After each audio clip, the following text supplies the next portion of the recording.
There we go. All right, so we are here with Coach Hill from Georgia State women's basketball. You just mentioned that you came away from Georgia Tech, getting a shoot around in our practice. How excited is the team to finally be on the court after, I'm sure, a very tumultuous and a lot going on this offseason? Really excited. You can see the nerves in on the last 3 days.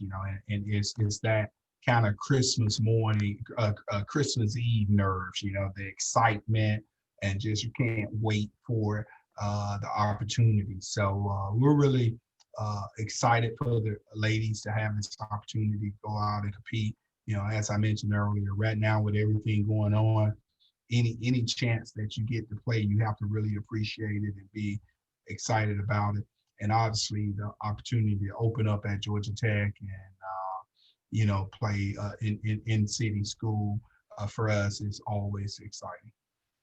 Yeah, and just this off season, what's it been like with the pandemic and all the precautions that you have even to be in the same room Yeah. together? How do you think the team's been able to handle all of that? It's a lot. It's definitely a lot. And, as a coach, you want to make sure that you emphasize all the protocols and doing the right things to the ladies daily. But at the same time, as a person, you remember back when you was 2021 also and stuff. So you have to be realistic, and that helps you keep things in check. And what a tough time this could be for them, to tell them stay in your apartments, even when you're in your apartments. You got to wear your mask if your roommates around. You got to wash your hands. You got to do this. When you go to dinner, you can't sit with each other for longer than 15 minutes. All those things and stuff. I mean, that's a lot to ask for anyone to do, let alone when you're expecting college kids to do it who are so used to, everything we do normally, it's about team bonding and team building. And this year is kind of totally opposite. And you're saying, okay, we need you to isolate as much as possible and stuff. So definitely a different year. What we talk to our players about is just, taking it day by day, and trying to stay focused on this. And, this is just something that we have to deal with and do to have opportunity to complete. Yeah, you had one of the youngest teams last year. You started a lot of freshmen. How are they now? Do you see that maturation and just that maturity Yeah, coming to this year? no question about it. We knew last year with bringing in 11 new players that it was going to be some growth. We had 6 true freshmen, and then we had 5 transfers who was also sophomores, or who didn't even. We had one who didn't even play their first year because they injury. So we knew we was going to be young. And you can tell the difference in at this time from last year. So we're excited about them. We like our group. We feel like we have talent, but we just got to continue to be battle tested. And tomorrow is a great opportunity for that. A lot of the freshmen did get some opportunities last year to play and to kind of get their feet wet. But I think we're right on track as far as the growth and what our expectations are now. We just got to stay within it and continue to embrace the process, and recognize the progress every time, each and every day that we're making. And I feel like we're right on track. What our long-term vision is. You also bring in 4 transfers, including 2 from Division One programs. How do you incorporate all of those newer players and incoming freshmen as well? I think you actually have one freshman, I think, in Sierra Smith, a true freshman. Yeah. But you bring in other players. How do you incorporate these transfers and new players into a solid rotation of sophomores Well, that you just talked about? yeah, that's something, obviously, uh, 2 of the transfers actually was here last year. They had to sit out due to year resident. So that helps there in that they're familiar with what we're trying to do and everything. Now it's just a matter of them actually having an opportunity to get back on the court and compete when the lights are on. So that helped. The other transfer, Deasia Merritt from Kentucky, she's going to sit out this year to do her year resident. So that'll help her also as far as learning the system and everything. And then Kira Smith is just she's learning as most freshmen do, taking it day by day, getting better and learning what it takes to compete at this level. So we've been able to integrate them in pretty seamless because of those two being here last year. But now once it comes to playing and once the lights come on, that's when you really figure out. Because right now, the biggest thing is, because we didn't have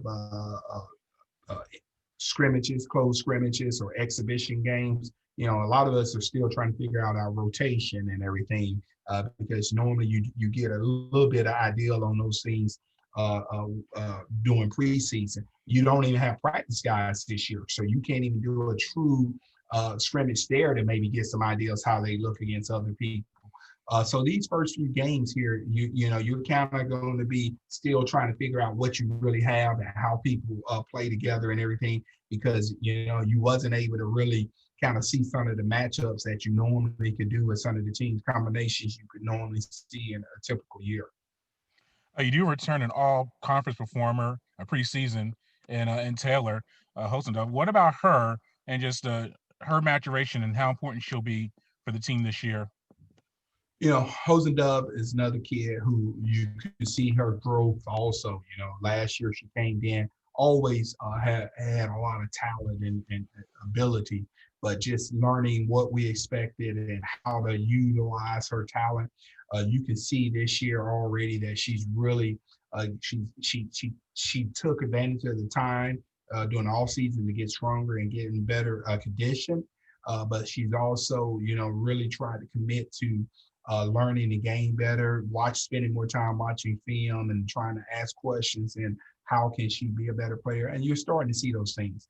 So hopefully she can continue that trajectory that she's on and getting better. And we're really excited about having her. Yeah, and look at the roster, and it kind of ties into the Georgia Tech game. You have 10 Georgians on the team. How important is that, like this type of game, as far as facing a Georgia Tech? And I think you may have Mercer on the schedules. You're going to play some local teams, and, of course, Southern. How big are these local games towards your recruitment and your identity within the state of Georgia and in Atlanta? Yeah. Unfortunately, first of all, the Mercer game had to be dropped because of the conference changed how many games we was playing. So Right. Okay. so they increased our game, so we had to drop some games. So unfortunate for that. But again, you hit the nail on the head. I mean, that's what we want to do. We want to play Georgia teams. We want to recruit Georgia, and we want to represent our city and state. And so we really look forward to playing, the Georgia Techs. We're going over to Athens to play UGA also. Okay. Obviously, we'll go down to Statesboro and play them every year. So, yeah, it does mean a lot. And I think having so many players from the state of Georgia, they really, really understand truly what that means to them and stuff. For them, it's more important to play a Georgia team than to play, a big BCS from Texas or Arizona or somewhere else and stuff. These games here mean a lot more to them, just from a pride and a bragging standpoint. But that was something that when I took the job, I really wanted to make a point of emphasis in recruiting in the state. So much talent here. We want to be a place where kids realize that they can get a great education and play great basketball also. And you have a history of Georgia Tech. You were an assistant there for several Yeah, years. Will it yeah, be? I know you've played them in the past, I think, or have you played them yet? yeah, Yeah, you have. So you got into that experience. What was that like to play your former employer? And I mean, I'm sure you still have some connections there yeah. from your time. It's good. Like I said, we just went over there to practice, and I saw some old people, colleagues, and everything. So Georgia Tech place always fun. A whole of fun place in my heart. Great days there. But I'm kind of used to it now because when I left Georgia Tech, I went to NC State, so we played them every year there. So I kind of got used to it there also. But anytime you play people that you're familiar with. It's always a little bit of excitement there to have that kind of rivalry and everything, and just to play each other. Yeah, and then lastly, you see the college basketball landscape, men and women, a lot of cancellations, a lot of games having to be moved around. How are you as a staff and as a team just preparing for a schedule that you may not play completely through, and you may have some weird game times and things Yeah. along that nature? Well, again, it goes back to what we talk to our players about is winning each day, staying focused in the present, and only controlling, worried about things that you can control, and that's what we're trying to do.